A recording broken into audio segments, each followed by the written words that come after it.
오늘 우리에게 주시는 하나님의 말씀은 사도행전 21장 17절과 18절 말씀입니다. 예루살렘에 이르니 형제들이 우리를 가까이 영접하거늘 그 이튿날 바울이 우리와 함께 야고보에게로 들어가니 장로들도 다 있더라. 아멘. 주 예수의 이름을 위하여 결박당할 뿐만 아니라 예루살렘에서 죽을 것도 각오한 바울은 마침내 예루살렘을 향해서 일행과 함께 가이사랴를 출발했습니다. 예루살렘에서 자기 집을 숙소로 제공해줄 나손도 바울과 함께 동행했습니다. 가이사랴에서 예루살렘까지의 거리는 100km였지만 예루살렘은 해발 800m의 고지대였습니다. 평지를 100km 걸어가는 것보다 점점 지대가 높아져가는 예루살렘행 100km는 인생 말년에 접어든 바울이 걸어가기에는 쉬운 길이 아니었을 것입니다. 바울이 2차 전도 여행을 매듭지으면서 예루살렘을 방문한 이후에 약 5년 만에 다시 이루어진 본문의 예루살렘 방문은 바울의 생애 마지막 예루살렘 방문이 되었습니다. 바울이 예루살렘에서 체포당해 2년 동안 투옥되어 있다가 로마로 압송되어 그곳에서 참수형을 당해 죽었기 때문입니다. 17절을 보시겠습니다. 예루살렘에 이르니 형제들이 우리를 기꺼이 영접하거늘. 드디어 바울은 일행과 함께 예루살렘에 도착했습니다. 헬라어 원문에는 우리말 이르다라고 번역된 동사 기노마이가 문장 제일 앞에 기록되어 있는데 이 단어의 첫 글자가 대문자로 기록되어 있습니다. 헬라어에서는 고유명사나 직접 화법의 경우를 제외하고는 일반적으로 대문자를 사용하지 않습니다. 굳이 대문자를 사용하는 경우에는 그 단어에 특별한 의미를 부여할 때입니다. 살아생전 바울이 마지막으로 예루살렘에 도착한 것이 얼마나 의미심장했는지 대문자를 동원한 원문 자체가 그 중요성을 강조해주고 있는 셈입니다.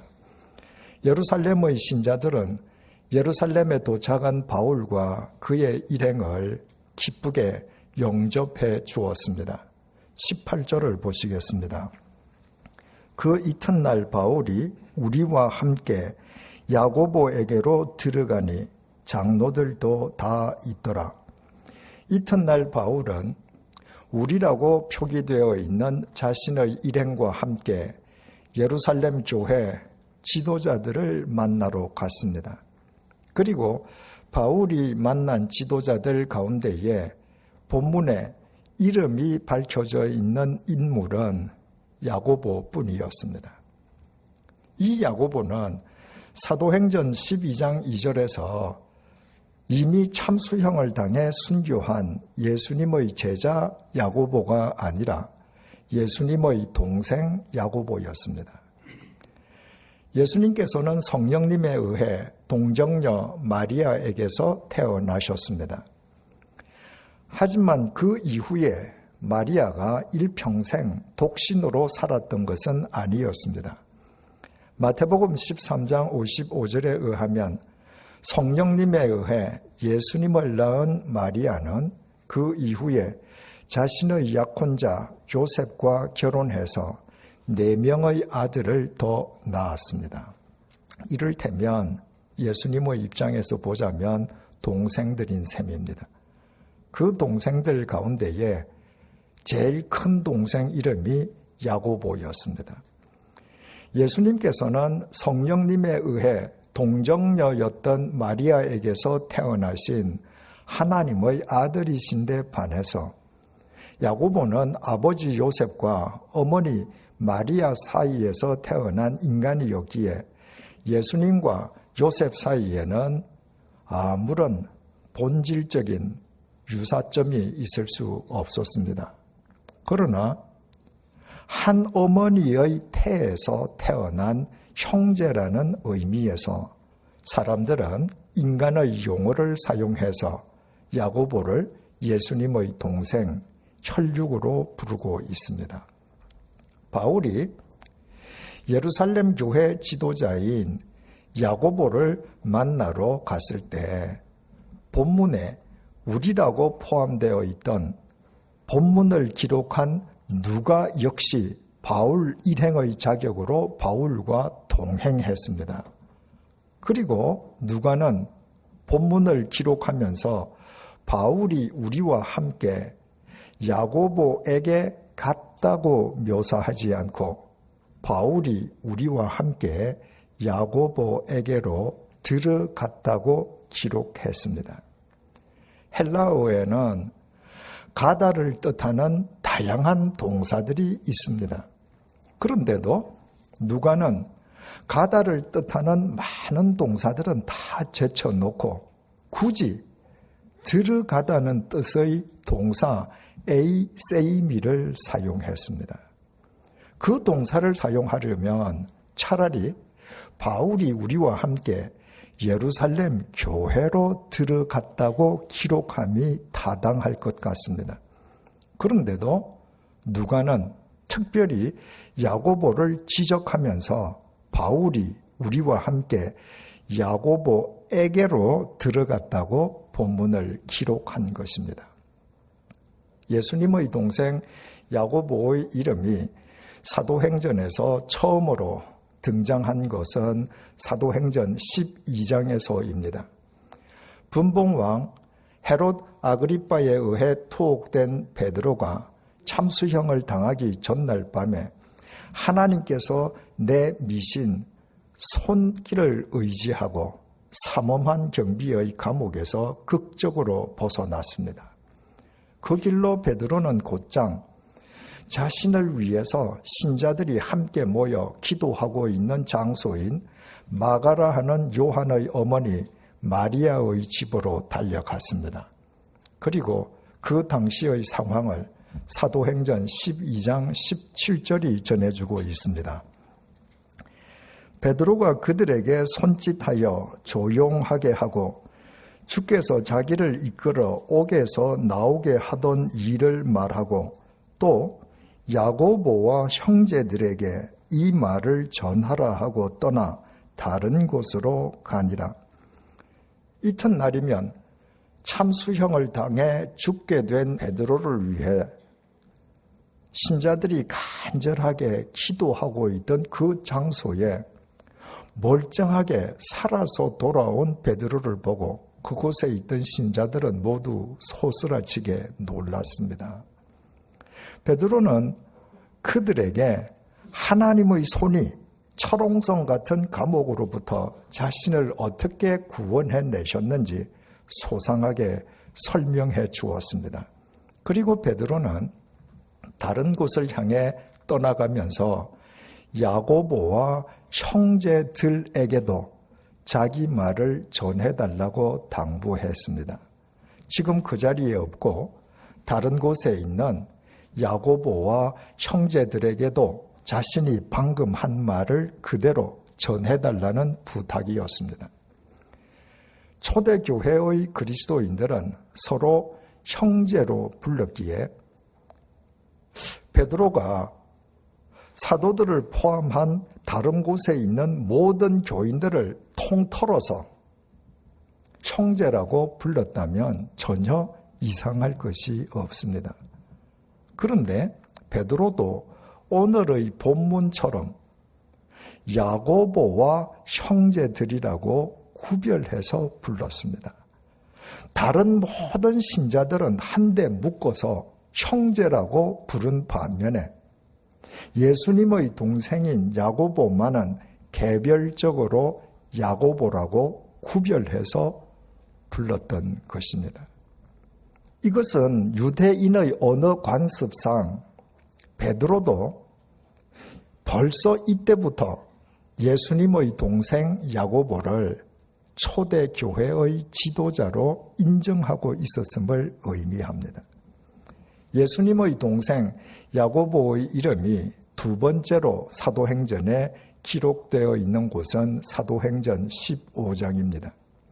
사도행전 15장은 역사적으로 제1회 예루살렘 공의회라고 불리는 역사적으로 최초로 예루살렘에서 개최되었던 기독교회 지도자들의 총회에 관한 내용입니다.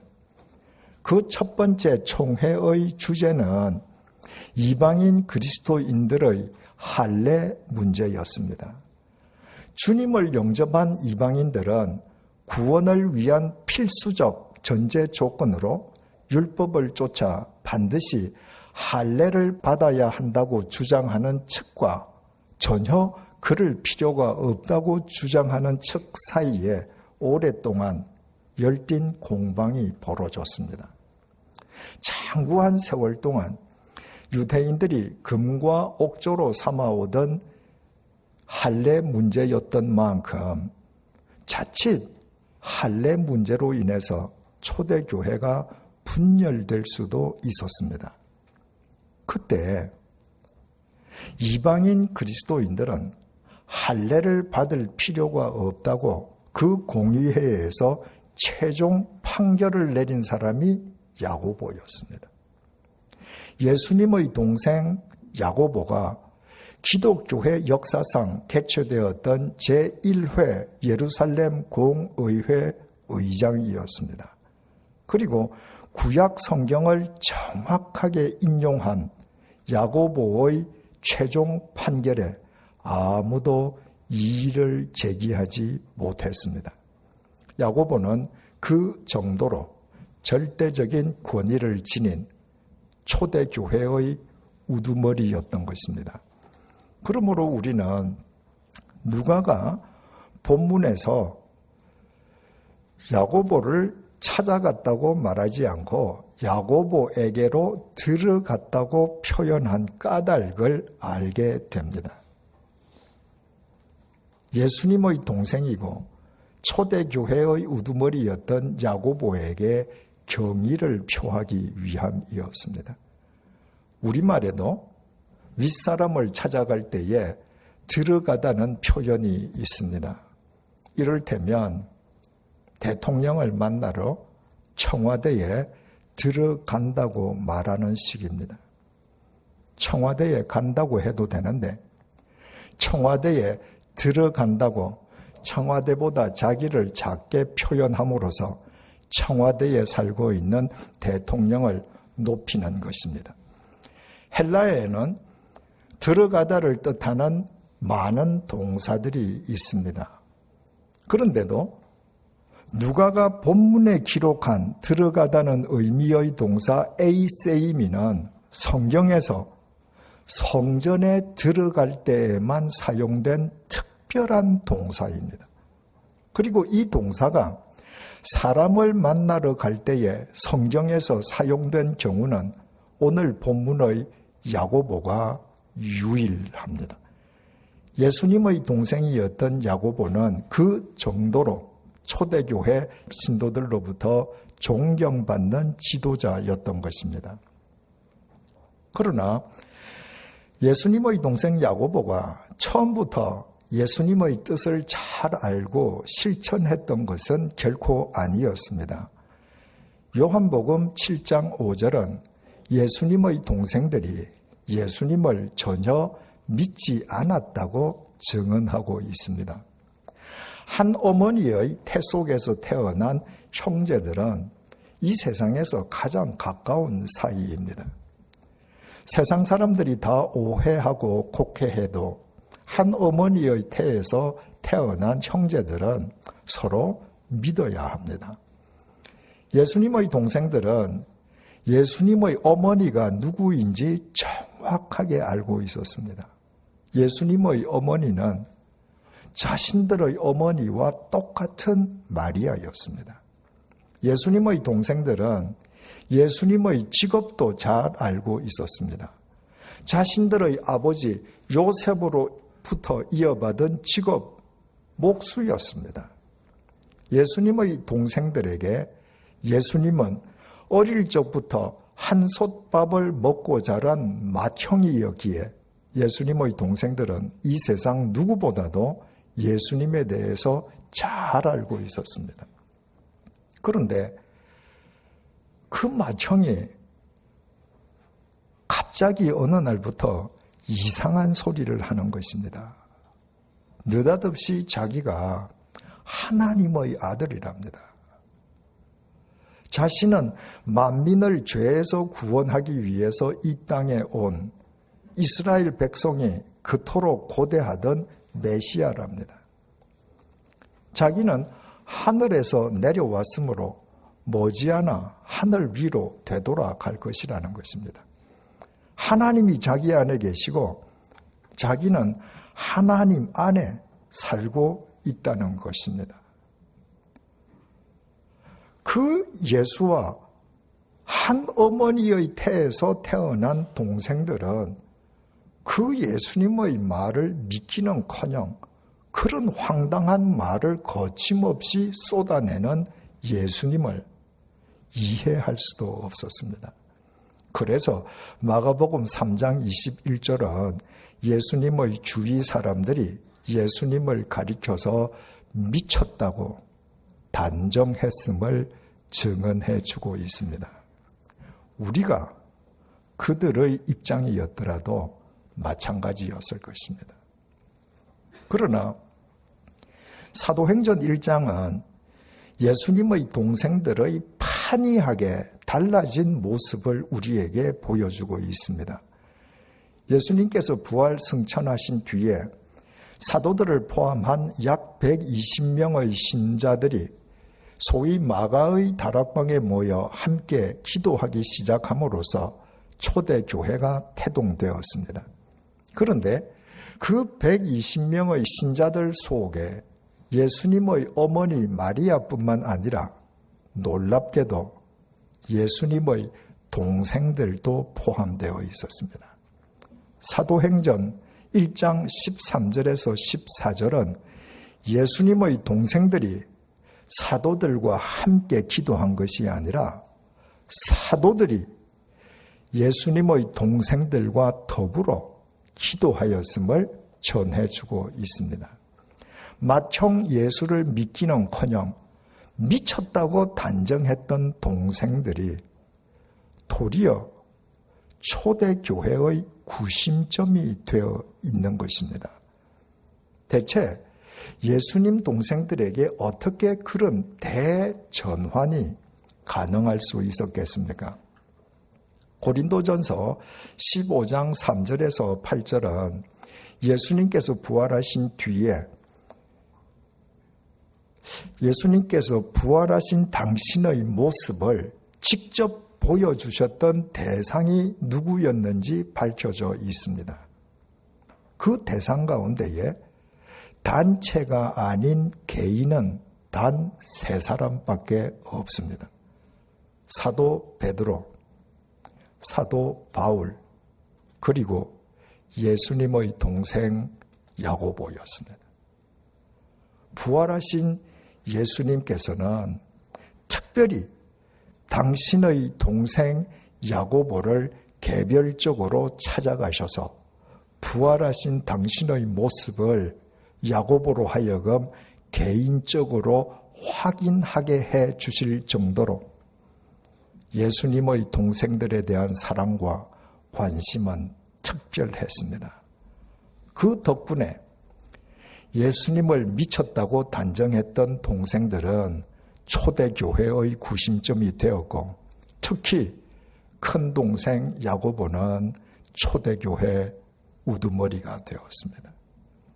야고보는 예루살렘 최초의 감독이었고 신약 성경 야고보서의 저자이기도 합니다. 누구보다도 혈통을 중요시하는 유대인들이었기에 예수님의 동생 야고보가 예수님의 직계 제자는 아니지만 당시의 신자들이 예수님의 동생 야고보를 초대교회의 우두머리로 모신 것은 당시의 관습으로는 조금도 이상한 일이 아니었습니다.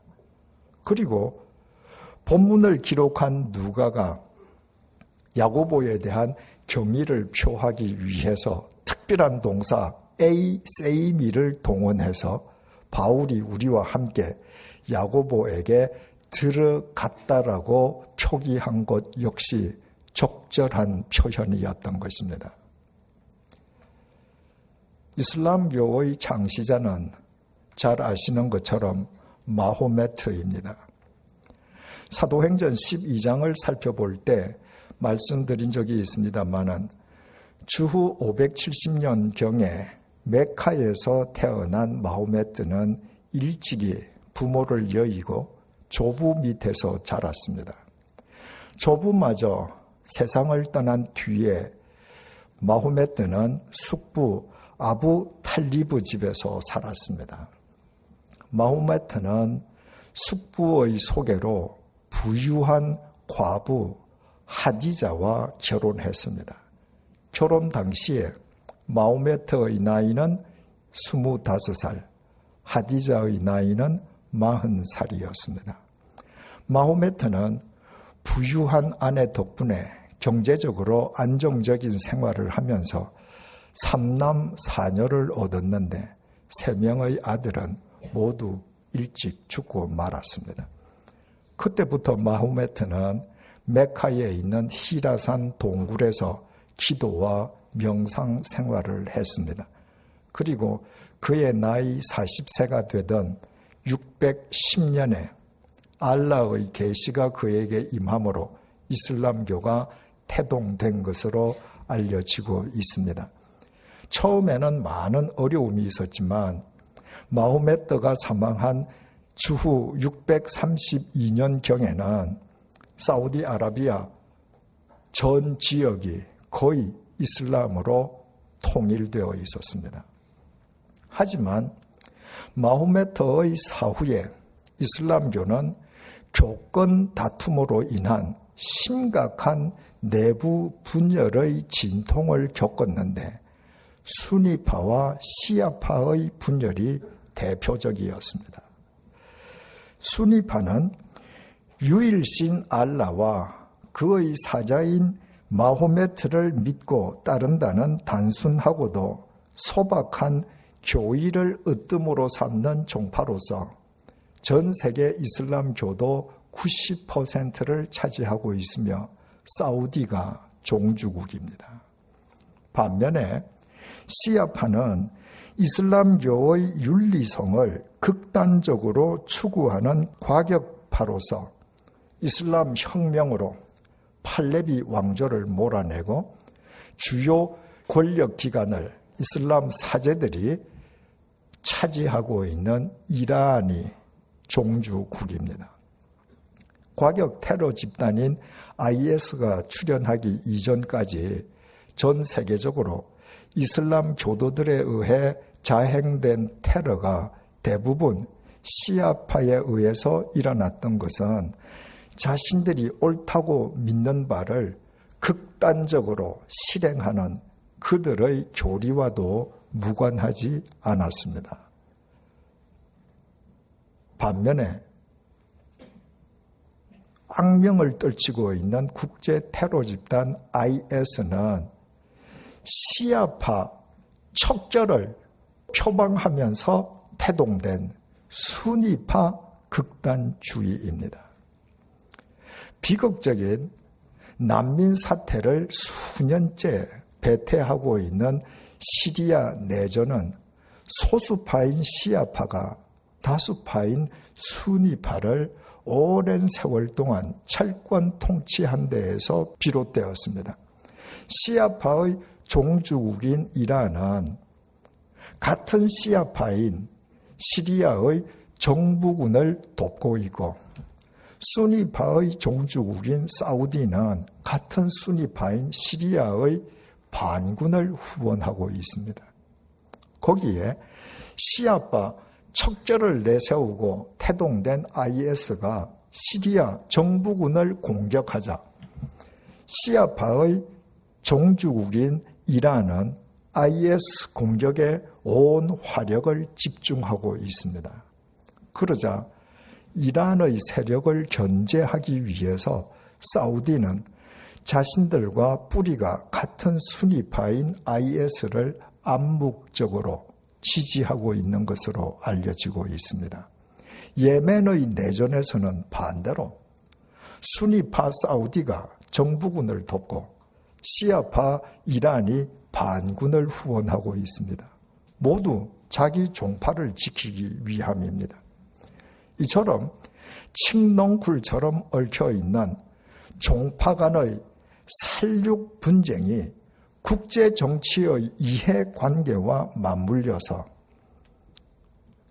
현재 중동 사태는 도무지 해결의 기미가 보이지 않고 있습니다. 그런데 순위파와 시아파의 살육의 분쟁 한가운데에는 마호메트의 사위였던 알리가 자리 잡고 있습니다. 마호메트의 세 아들이 일찍 죽어버려서 마호메트에게 아들이 없었기에 마호메트의 사위인 알리의 혈통을 이어받은 사람만 이슬람의 최고 지도자가 될 수 있다는 것이 시아파의 주장인 반면에 순위파는 그것을 인정하지 아니함으로써 이슬람교는 초창기부터 분열되고 만 것입니다. 그런데 그 알리라는 인물은 마호메트의 사위이기 이전에 마호메트의 사촌 동생이었습니다. 일찍 부모와 조부를 여윈 마호메트가 숙부의 집에서 자라고 숙부 덕분에 결혼했음은 앞에서 밝힌 바와 같습니다. 후에 대지도자가 된 마호메트는 숙부의 아들, 그러니까 자신의 사촌 동생 알리를 자기 사위로 맞아들임으로써 숙부에게 진 은혜의 빚을 갚았습니다. 고아로 자랐던 마호메트에게 사촌 동생 알리는 친동생과 같았습니다. 그런데 그 동생 알리 때문에 이슬람교가 분열되고 만 것입니다. 결과적으로 동생이 형의 뜻을 그르친 셈이었습니다. 그러나 예수님의 동생 야고보는 달랐습니다.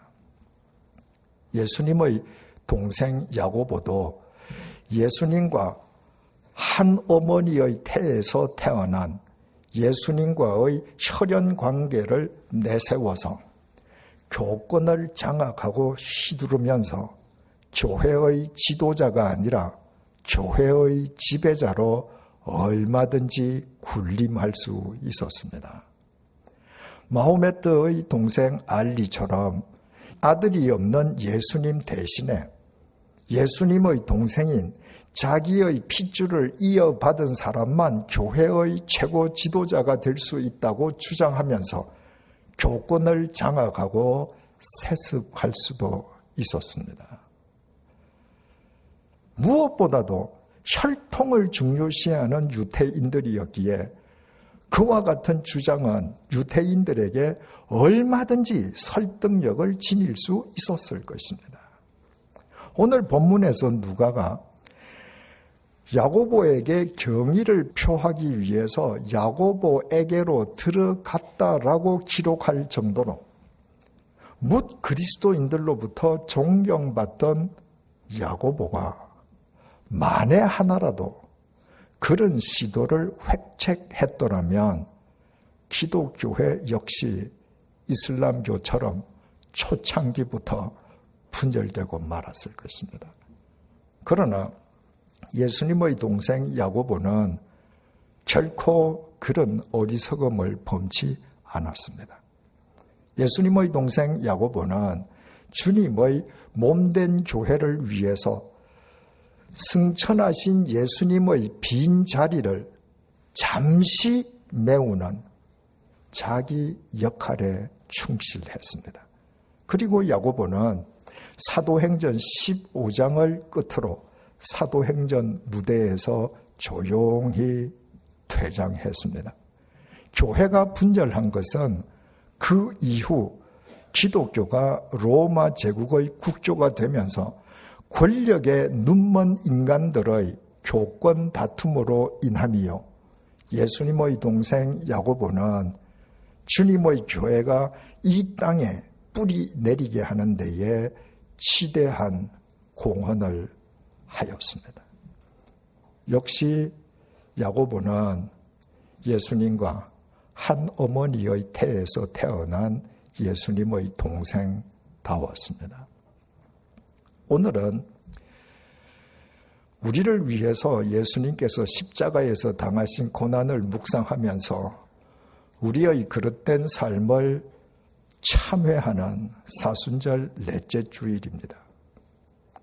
만약 이 땅에 오셨던 예수님께서 세상의 권력을 탐하면서 세상의 권력을 장악하고 세상의 지배자로 군림하셨다면 우리는 죄와 사망의 덫에서 영원히 멸망하고 말았을 것입니다.